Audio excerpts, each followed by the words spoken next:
2 défaites en 2 matchs pour les Lyonnais, aucun but marqué, 5 encaissés, 3 à Rennes, 2 face à Monaco, c'était hier. Alors faut-il déjà s'alarmer pour l'OL? On va écouter Pierre Sage, l'entraîneur lyonnais, après donc ce nouveau revers contre l'ASM. Je suis pas forcément inquiet des résultats, je suis plus inquiet des performances qui ont généré ces résultats-là. Et aujourd'hui, mon devoir, c'est de faire évoluer ces choses-là, de faire en sorte que l'équipe joue mieux, de faire en sorte que lorsqu'elle a la balle, elle soit dans une logique d'initiative, de faire mal à l'adversaire plutôt que dans un jeu qui est trop latéral et trop, enfin avec peu d'intensité, pardon. Et c'est vrai qu'à Rennes, je vous avais dit en première mi-temps que j'étais pas vraiment déçu de la préparation. Et aujourd'hui, il n'y a pas eu d'évolution alors que c'était un des enjeux de ce match-là. Donc on a loupé ce virage-là. Lyon, donc, qui reprend un petit peu ses mauvaises habitudes de début de saison. On rappelle que l'an dernier, ça a été une entame de saison très compliquée. Est-ce que vous êtes déjà inquiet? Est-ce qu'il faut s'alarmer pour l'OL, Mathieu? Moi, je suis un peu inquiet par rapport à la réaction attendue. Ils avaient loupé leur premier match. Moi, je les attendais vraiment sur ce match-là pour avoir une vraie réaction d'orgueil, d'état d'esprit collectif. Et au final, on a revu à peu près les mêmes problèmes. C'est même encore pire, non, hier? Et ouais, moi, je trouve que c'est physique. Physiquement, je les trouve pas du tout au point. Ils sont pas du tout dynamiques. À l'image du deuxième but, où ils sont tous pris, quasiment tous pris, que ce soit le latéral, dans l'axe.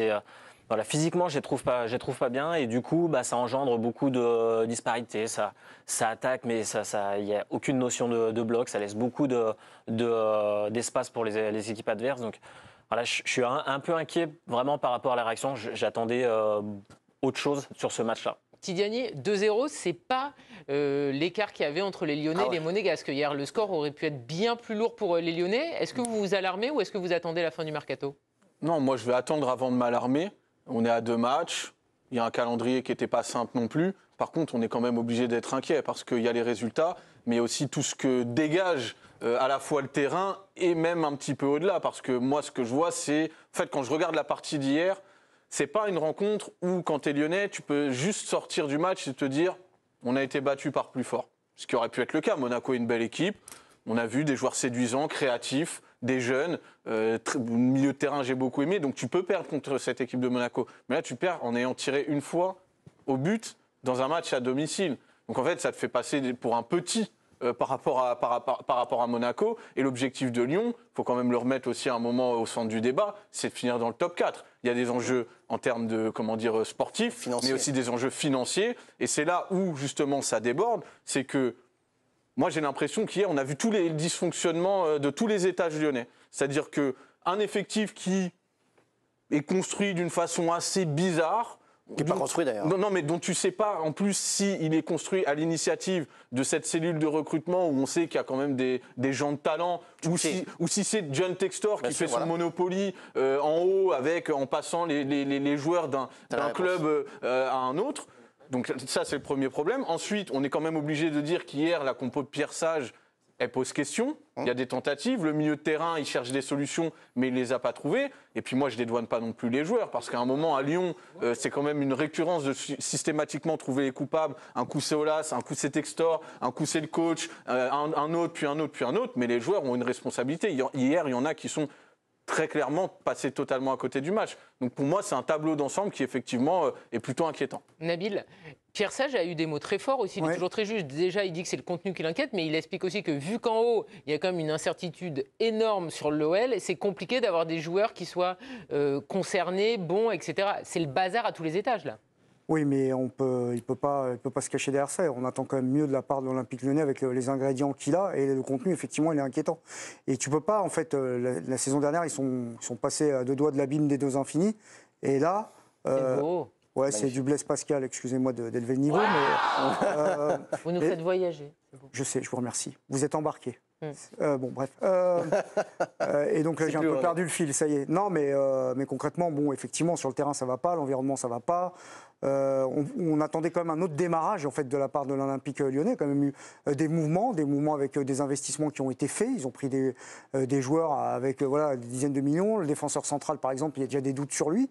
Donc vous parliez tout à l'heure d'Eli Wahi. Quelle plus-value, c'est ça le problème. Eli Wahi tout à l'heure du côté de l'Olympique de Marseille qui est déjà en difficulté. Du côté de Lyon, c'est leur défenseur central, Niakate, qui sur les 2 matchs, ça a été assez compliqué. Et encore, lui, il joue. Et moi, je vais Parce qu'il y a ceux qui jouent pas. Je vais être Tazier qui n'est pas non plus. Après, je vais Miko Tazier qui veut jouer dans l'axe, mais moi, je vais être droit au but, non pas pour l'OM, mais pour Lyon.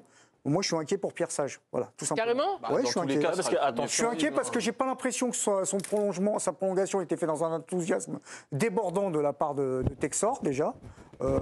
C'est le sentiment que j'ai eu. Et Textor peut-être, mais j'ai peut-être plus d'autres personnes au club qui n'étaient pas forcément très chauds pour qu'il prolonge. Donc, attention au calendrier aussi, parce que là, du coup, ils ont aussi un match contre Strasbourg qui est important, parce qu'après, ils vont. Strasbourg-Lens, il y a 2 matchs. Ils vont à Lens et ils reçoivent Marseille. Donc, voilà, potentiellement, si tu te trompes contre Strasbourg, et voilà, c'est encore. mais le prochain match, c'est déjà un virage. Attention. Il parlait de virage, là. Le prochain match, c'est un virage. Là, il n'y a que des En plus, il y a une équipe de Strasbourg dont j'ai pas pu parler tout à l'heure, qui était très enthousiaste dans son jeu, qui est une équipe qui va être un peu comme Monaco dans le style. Vous m'avez dit que c'est votre coup de cœur de la saison Strasbourg. Coup de cœur, non, je ne suis pas mon coup de cœur. Non, mais ça peut ressembler à un bon tube de l'été déjà dans un premier temps. Et j'ai remarqué qu'ils avaient un très bon gardien que j'ai découvert. Alors, il était à Bordeaux la saison dernière. Johnson. Et qui l'année dernière, tout à l'heure, c'était hier ou tout à l'heure? C'est cet après-midi. Cet après-midi, excusez-moi. Leur a fait gagner le match à un moment donné quand il y avait 2-1. Donc attention à Strasbourg, je dis bien. Oui, vous m'avez dit attention à Strasbourg. Cette équipe vous plaisait. Vous vouliez je trouve que c'est transmettre votre intéressant ce emballement qu'ils avec les proposent. supporters. Après, ils sont jeunes. C'est une équipe très jeune. À Monaco, ils étaient jeunes. La saison, oui. Non, mais On avait quelques gars. On ne va pas faire 2 heures sur Strasbourg tout de suite, parce que nous, on était quand même plus sur Lyon, je vous rappelle. Donc, restons plus. Donc attention au 3e match. Là. Très bien, on va suivre ça ce week-end. Et je vous dis de faire très attention. Timothée, attention, donc Lyon, vous avez vu leurs 2 matchs.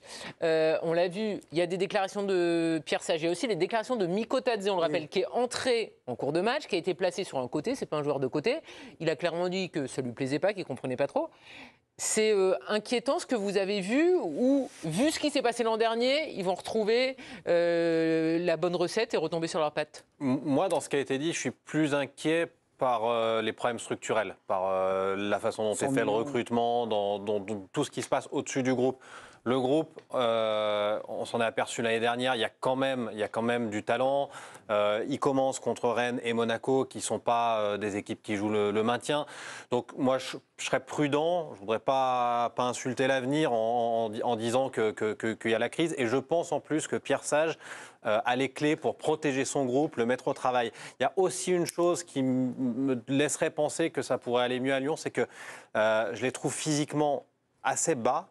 C'était le cas contre Rennes la semaine dernière. J'ai trouvé dans le dur contre Monaco et j'imagine qu'ils sont peut-être en train de payer une préparation et que petit à petit la mécanique va se remettre en route. Bon, Lyon donc qui jouera ce 3e match avec un sacré virage contre les Strasbourgeois. Attention, nous a dit Nabil. Donc ils enchaînent un 2e match à domicile.